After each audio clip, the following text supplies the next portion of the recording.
Assalamualaikum warahmatullahi wabarakatuh. Perkenalkan, nama saya Muharrem Damar Jatisnawan, absen 28 dari kelas 12 MIPA C. Pada video kali ini, saya akan melakukan percobaan dengan judul Praktikum Kecepatan Bernafas sebagai ujian praktik biologi kelas 12.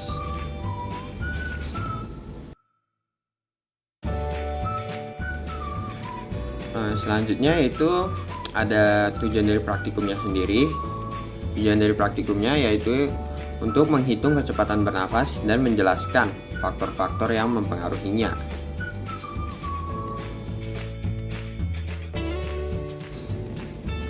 Kemudian, adapun alat dan bahan yang saya gunakan. Yang pertama yaitu modelnya saya sendiri.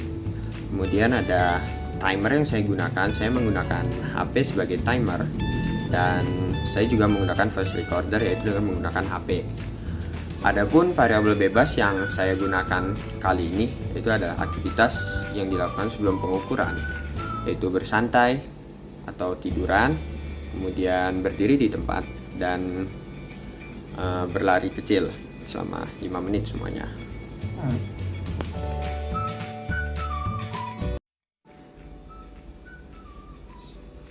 Pada percobaan pertama, saya melakukan aktivitas santai, yaitu dengan tiduran. Saya melakukan aktivitas tiduran ini selama 5 menit agar mendapatkan hasil yang optimal.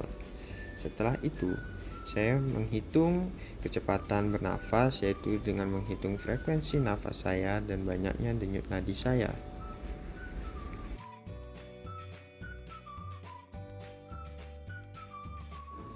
Pada percobaan yang kedua, saya melakukan aktivitas yang tidak berat juga, yaitu dengan berdiri di tempat. Saya melakukan aktivitas ini selama 5 menit seperti percobaan sebelumnya. Setelah saya berdiri selama 5 menit, saya pun menghitung kecepatan bernafas saya, yaitu dengan menghitung frekuensi nafas dan denyut nadi saya.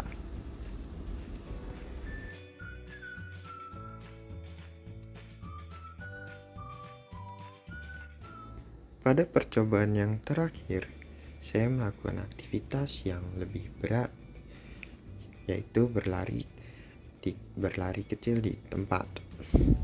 Saya melakukan aktivitas ini selama 5 menit agar mendapatkan hasil yang optimal juga.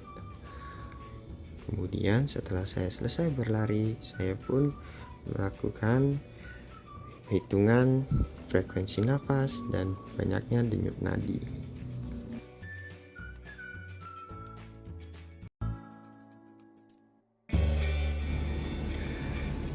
Setelah saya melakukan 3 percobaan tadi, saya pun mendapatkan hasil dari percobaan tersebut.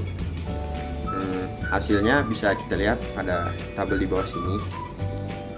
Nah, jadi hasil yang saya dapatkan itu yang pertama, dalam 1 menit frekuensi pernapasan saat bersantai atau tiduran selama 5 menit yaitu 14, sedangkan denyut nadinya ada 87. Kemudian pada percobaan yang kedua, yaitu pada saat saya berdiri di tempat, itu selama 5 menit saya mendapatkan frekuensi bernafas meningkat menjadi 18 dan denyut nadinya pun meningkat menjadi 97. Dan yang terakhir, setelah saya berlari kecil selama 5 menit, frekuensinya kembali meningkat lebih, yaitu menjadi 30, sedangkan denyut nadinya pun juga meningkat lebih menjadi 120.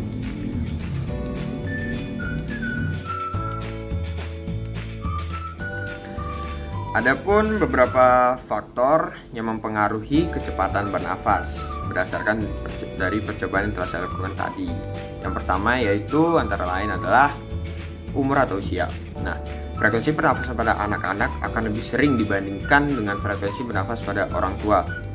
Kenapa demikian? Karena pada anak-anak itu masih dalam masa pertumbuhan atau perkembangan, sehingga energi yang dibutuhkan pun akan lebih banyak.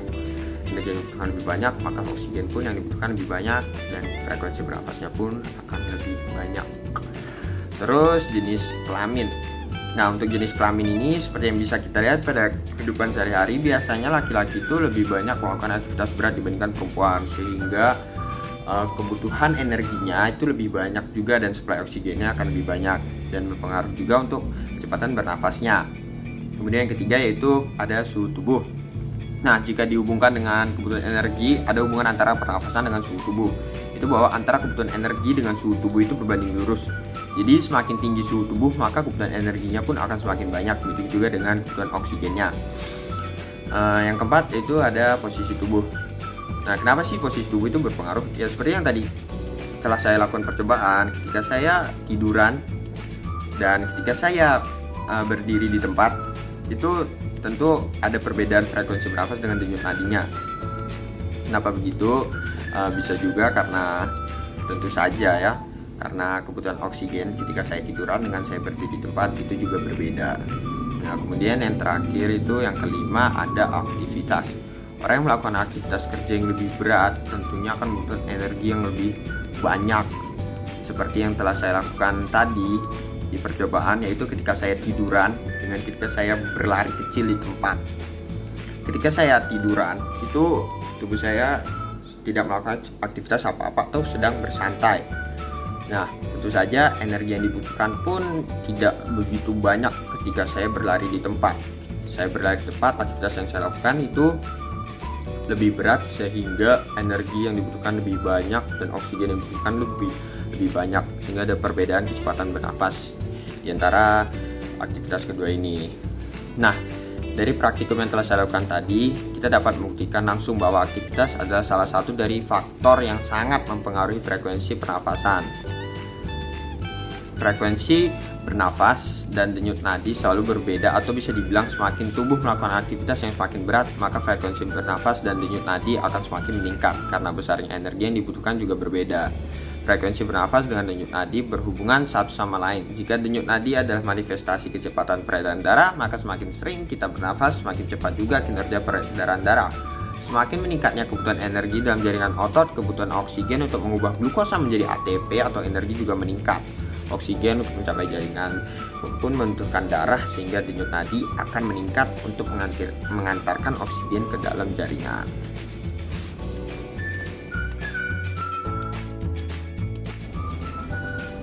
Nah, jadi kesimpulan yang didapatkan bahwa salah satu faktor yang sangat mempengaruhi kecepatan bernafas yaitu adalah aktivitas. Frekuensi bernafas dan denyut nadi akan berubah seiring dengan kebutuhan energi dalam beraktivitas.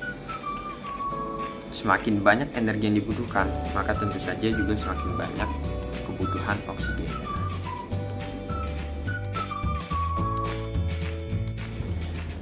Sekian dari video percobaan kecepatan bernafas dari saya. Kurangnya saya mohon maaf. Wabillahi wal taufiq wal hidayah. Wassalamualaikum warahmatullahi wabarakatuh.